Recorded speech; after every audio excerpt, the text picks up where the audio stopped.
నమస్తే ఫ్రెండ్స్, నేను మీ Sravani. Welcome back to Sravani's kitchen. ఈరోజు మన శ్రావణీస్ కిచెన్లో సూపర్ టేస్టీగా ఉల్లిపాయ సమోసాలను గోధుమ పిండితో ఈజీగా ఎలా చేసుకోవాలో ఒక సింపుల్ మెథడ్ని ఈ వీడియోలో మీతో షేర్ చేసుకోబోతున్నానండి. నేను చెప్పబోయే ఈ సింపుల్ టెక్నిక్తో ఉల్లిపాయ సమోసాలు చేస్తే చాలా త్వరగా చేసుకోవచ్చు. ఎలాంటి హడావిడి లేకుండా సింపుల్గా తయారైపోతాయి. నాకు తెలిసి ఇప్పటి వరకు ఇలా ఎవ్వరు చేసి ఉండరు. సో మైదా పిండి వాడకుండా హెల్దీ వేలో గోధుమ పిండితో సమోసాలను చేయాలంటే ఓసారి ఇలా డెఫినెట్గా సింపుల్ వేలో ట్రై చేసి చూడండి. చాలా పర్ఫెక్ట్గా, క్రిస్పీగా, చాలా రుచిగా ఉంటాయి. మరి ఆలస్యం చేయకుండా టేస్టీగా కరకరలాడే ఈ ఉల్లి సమోసాలను ఎలా చేయాలో ఇప్పుడు చూద్దాం రండి. ముందుగా పిండిని కలపడానికి ఒక గిన్నెలోకి 2 కప్పుల గోధుమ పిండి తీసుకోండి. మీరు గోధుమ పిండి కాకుండా మైదా పిండితో చేయాలనుకుంటే మైదా పిండిని వాడుకోవచ్చు. అలాగే ఇందులోనే ఒక 2 టీ స్పూన్ల ఉప్మా రవ్వను తీసుకోండి. దీంతో మనకు ఈ సమోసాలు మంచి క్రిస్పీగా వస్తాయి. అలాగే ఇందులోనే ఒక టేబుల్ స్పూన్ నెయ్యిని, రుచికి సరిపడా ఉప్పును తీసుకొని వీటన్నిటిని పిండికి బాగా పట్టించండి. ఇలా రబ్ చేసినట్టుగా చేస్తూ పిండికి చక్కగా పట్టేలా కలపండి. ఇలా కలిపాక ఇప్పుడు ఇందులోకి సరిపడని నీళ్లను కొంచెం కొంచెంగా తీసుకుంటూ కొంచెం సెమీ సాఫ్ట్గా పిండిని కలిపి తీసుకోవాలి. మరి చపాతీ పిండిలా మెత్తగా కలపకుండా పిండికి సరిపడని నీళ్ళను తీసుకొని బాగా కలపండి. మనం గోధుమ పిండితో చేస్తున్నాం కాబట్టి పిండిని మరీ మెత్తగా కలిపినా సమోసాలు మెత్తగా వస్తాయి. కాబట్టి ఈ కన్సిస్టెన్సీలోనే కలిపి ఒక 10 నిమిషాలు పిండిని నానబెట్టండి. ఈ పిండి నానేలోగా మనం స్టఫింగ్ని తయారు చేసుకుందాం. ఒక గిన్నెలోకి సన్నగా తరిగిన ఉల్లిపాయ ముక్కల్ని 1 కప్పు వరకు తీసుకోండి. అలాగే ఇందులోనే ఒక 1/2 కప్పు అటుకులను తీసుకోండి. ఇందులో ఇలా అటుకులు వేయడం వలన ఉల్లిపాయల్లో ఊరే నీళ్ళు అనేవి అటుకులు పీల్చుకొని సాఫ్ట్గా అవుతాయి. అలాగే మనకు స్టఫింగ్ అనేది తడిగా లేకుండా కరెక్ట్గా వస్తుంది. ఇందులోనే ఒక 2-3 సన్నగా తరిగిన పచ్చిమిరపకాయ ముక్కల్ని తీసుకొని కొంచెం పిసికినట్టుగా చేస్తూ బాగా కలపండి. ఇలా కలపడం వలన ఉల్లిపాయలు అటుకులు చక్కగా కలిసిపోతాయి. ఇలా బాగా కలిపాక ఇందులోకి ఒక 1/2 టీ స్పూన్ కారం, 1 టీ స్పూన్ ధనియాల పొడిని, 1/2 టీ స్పూన్ గరం మసాలా పొడిని, 1/2 టీ స్పూన్ జీలకర్ర పొడిని, 1/2 టీ స్పూన్ చాట్ మసాలాను తీసుకోండి. మీ దగ్గర చాట్ మసాలా లేకపోతే 1-2 టీ స్పూన్ల నిమ్మరసాన్నైనా వాడుకోవచ్చు. అలాగే రుచికి సరిపడా ఉప్పుని, కొంచెం పసుపుని, అలాగే పిడికెడంత కొత్తిమీరాకును తీసుకొని బాగా కలపండి. ఇలా మనం కలిపేటప్పుడు స్టఫింగ్ కొంచెం పొడి పొడిగా అనిపిస్తుంది. ఒక 5 నిమిషాలు పక్కన పెట్టామంటే ఉల్లిపాయల్లోని నీళ్ళు అనేవి ఊరి స్టఫింగ్ కొంచెం సాఫ్ట్గా అవుతుంది. కాబట్టి ఇలా కలిపిన స్టఫింగ్ని ఒక 5 నిమిషాలు పక్కన పెట్టండి. అలాగే సమోసాలు ఊడిపోకుండా పిండిని కలపడానికి ఇంకొక గిన్నెలోకి 1-2 టీ స్పూన్ల గోధుమ పిండిని తీసుకొని కొంచెం నీళ్ళని తీసుకొని పేస్ట్లా కలపండి. పిండి ముద్దలు లేకుండా ఇలా పేస్ట్లా కలిపి ఈ తడి పిండిని రెడీగా పక్కన ఉంచండి. ఇందాక మనం కలిపిన గోధుమ పిండిని తీసుకొని మరొకసారి బాగా నీట్ చేయండి.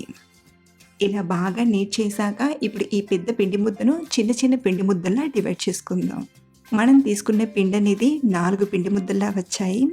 ఇప్పుడు ఒక్కొక్క పిండి ముద్దను తీసుకుంటూ మిగిలిన పిండి ముద్దలు ఆరిపోకుండా కవర్ చేసి పక్కన ఉంచండి. ఇప్పుడు మనం తీసుకున్న పిండి ముద్దను పొడి పిండిలో డిప్ చేసి రోల్ చేసుకుందాం. మనం ఈ చపాతీని ఎంత పల్చగా రోల్ చేస్తామో అంత క్రిస్పీగా వస్తాయి.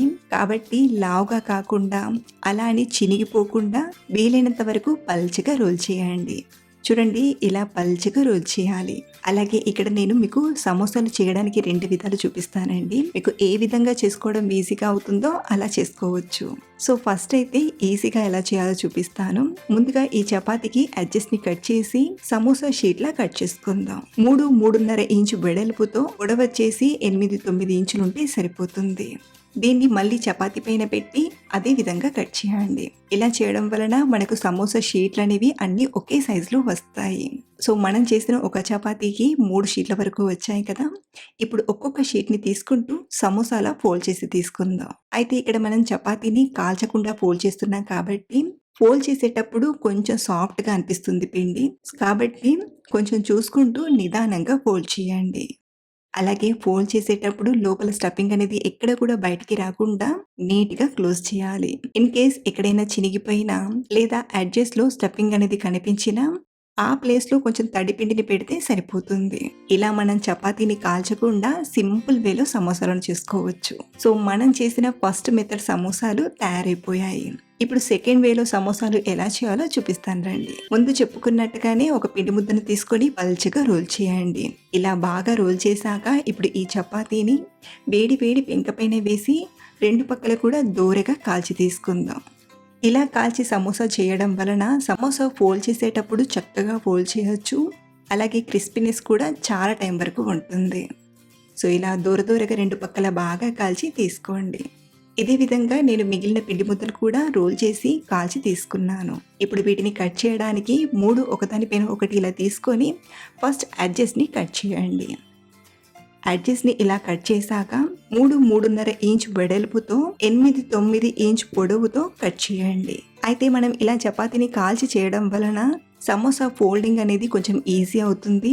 సో ఇప్పుడు ఈ ఒక్కొక్క సమోసా షీట్ని తీసుకుంటూ వీటిని కూడా సమోసాలో ఫోల్డ్ చేసి తీసుకుందాం. ఇక్కడ వీడియో క్లిప్లో చూపిస్తున్నట్టుగా సమోసా షేప్ వచ్చేలా ఇలా తీసుకొని ఇప్పుడు ఇందులోకి మనం తయారు చేసిన ఉల్లిపాయ స్టఫింగ్ని తీసుకొని నీట్గా క్లోజ్ చేయండి.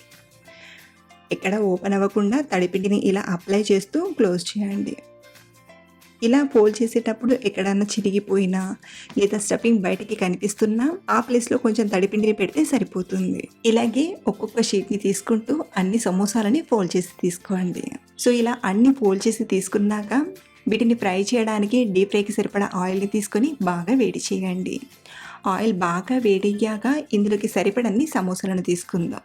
ఇలా సరిపడన్ని తీసుకున్నాక మంటను మీడియం ఫ్లేమ్లో పెట్టి స్లోగా టర్న్ చేస్తూ మంచి కలర్ వచ్చేంత వరకు ఫ్రై చేయండి. హై ఫ్లేమ్లో ఫ్రై చేశారంటే సమోసాలు కాస్త మెత్తగా వస్తాయి. కాబట్టి మంటను మీడియం టు లో ఫ్లేమ్ మధ్యలో పెట్టి బాగా ఫ్రై చేయండి. ఇవి ఎలా అయితే ఫ్రై అవుతాయో అలా కొంచెం క్రిస్పీగా ఉంటాయి. చూడండి, క్రిస్పీనెస్ అనేది ఫ్రై చేసేటప్పుడే మనకు తెలిసిపోతుంది. ఇలా క్రిస్పీగా వచ్చి మంచి కలర్లోకి వచ్చాక ఆయిల్ నుండి తీసుకోవడమే. మనం ముందు చేసిన సమోసాలను కూడా తీసుకొని వీటిని కూడా మంటను మీడియం టు లో ఫ్లేమ్ మధ్యలో పెట్టి బాగా ఫ్రై చేయండి. ఇవి ఇలా చక్కగా ఫ్రై అయ్యి మంచి క్రిస్పీగా వచ్చాక ఆయిల్ నుండి తీసుకోవడమే. ఈ సమోసాలకి పక్కన కొంచెం టమాటా సాస్ని ఇలా ఫ్రై చేసిన పచ్చిమిరపకాయలను పెట్టుకొని తినాలి, కానీ వేడి వేడిగా టేస్టీగా తినేయచ్చు. సో మీరు కూడా మైదా పిండి వాడకుండా హెల్తీ వేలో గోధుమ పిండితో మంచి టేస్టీగా సమోసాలు చేయాలనుకుంటే ఓసారి ఇలా డెఫినెట్గా ట్రై చేయండి. అలాగే మీరు ట్రై చేశాక మీకు ఎలా వచ్చాయో కింద కామెంట్లో చెప్పడం మర్చిపోవద్దు. మరిన్ని టేస్టీ అండ్ సింపుల్ రెసిపీస్ కోసం మన ఛానల్ని ఫాలో అవ్వండి. Thank you for watching.